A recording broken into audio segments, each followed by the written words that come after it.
Halo sahabat hidroponik dimanapun Anda berada, saya doakan semua dalam keadaan sehat walafiat dan diberikan rezeki yang melimpah. Nah, pada video kali ini saya akan membahas tentang OPT pengganggu pada tanaman selada, yaitu biasanya jamur mata kodok atau maupun layu fusarium atau busuk akar.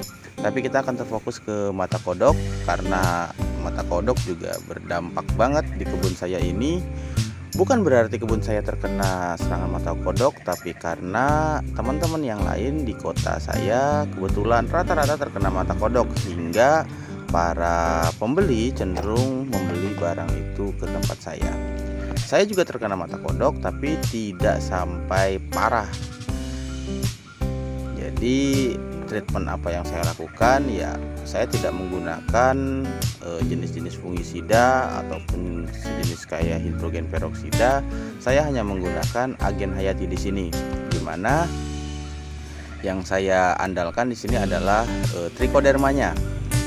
Bagaimana cara penerapannya? Ya sebenarnya saya rutin melakukan pengisian agen hayati pada tanaman selada saya dengan cara melarutkan ke dalam tandon, dan tandon saya memang tidak pernah saya cuci dengan tujuan agar agen-agen hayatinya dia bisa mempunyai habitat di dalam instalasi saya. Jadi agen hayati yang saya pakai, yang penting saya hanya terfokus ke trichoderma, rhizobium dan bacillus. Tapi biasanya di merek-merek dagang lain itu lebih lengkap lagi daripada tiga mikroorganisme tersebut. Terserah teman-teman, misalkan teman-teman punya isolat trichoderma atau mungkin punya PGPR yang banyak mengandung rhizobiumnya, atau dari hasil fermentasi yang terdapat bakteri bacillusnya. Sebenarnya fungsi-fungsinya ya, kalau trichoderma kita tahu ya sebagai jamur antagonis, artinya jamur yang bisa melawan jamur-jamur pengganggu yang dapat mengganggu pertumbuhan tanaman. Sementara rhizobium dan bacillus sebenarnya diperuntukkan untuk melindungi tanaman saya dari serangan busuk akar atau layu fusarium, karena fungsi dari rhizobium ini dia melapisi akar agar dia lebih tahan atau lebih kuat terhadap serangan penyakit.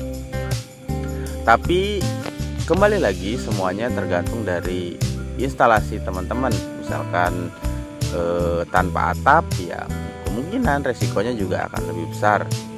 Ataupun mungkin aliran airnya kurang terlalu deras, ya kemungkinan besar juga serangan fusariumnya juga lebih besar.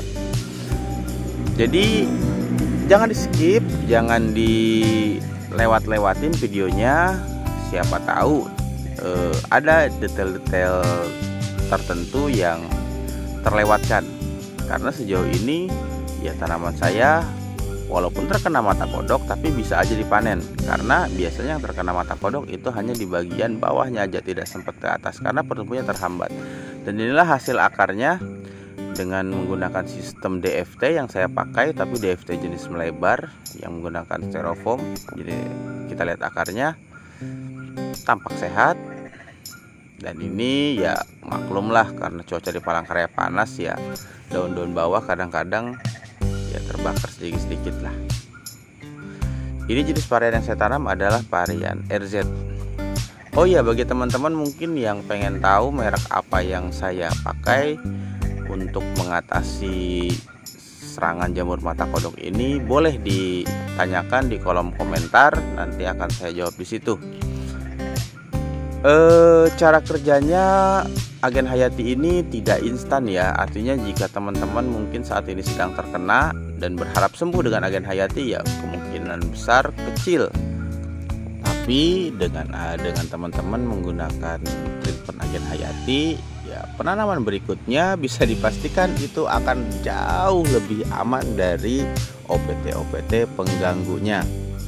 Jadi kalau untuk agen hayati ini, ya sebenarnya kalau memang itu sudah terlalu parah, ya teman-teman bisa mengira-ngira lah kira-kira ini mata kodoknya masih di ukuran remaja atau sudah dewasa. Tapi kalau sudah ukuran dewasa dan sudah sampai ke pucuk, wah itu sudah mending dibuang aja gitu. Nah, tapi kalau masih di remaja ya bisa sih disemprotkan juga di di tanamannya. Tapi sejauh ini saya tidak pernah sih melakukan penyemprotan karena memang dia pertumbuhan si jamurnya ini ya sudah terhambat dari awal gitu. Nah, jadi lebih aman lah. Tapi kalau emang teman-teman terlanjur parah dan kebetulan masih di usia remaja, bisa aja sih masih diselamatkan dengan cara penyemprotan agen hayati ke bagian daun tanamannya. Atau mungkin di sini teman-teman pernah menggunakan agen hayati, pernah menggunakan trichoderma tapi tidak berdampak apa-apa, kemungkinan besar cara penanganannya itu agak sedikit keliru ya. Karena jika teman-teman membeli produk dari pabrikan, dari produk kemasan, agen hayatinya itu wajib diaktifasi dulu. Seperti apa cara mengaktifasinya? Dicampurkan atau dilarutkan dulu dengan larutan gula merah. Kalau saya perbandingannya biasanya ya untuk sekali melarutkan itu cuma 1 biji gula merahnya.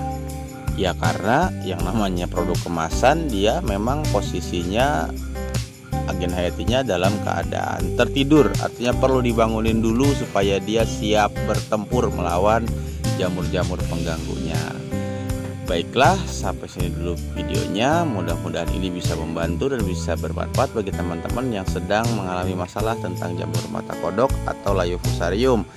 Jika teman-teman ingin tahu produk apa yang saya pakai, jangan lupa tanyakan saja di kolom komentar, nanti akan saya jawab di situ. Baiklah, saya Yogi, terima kasih.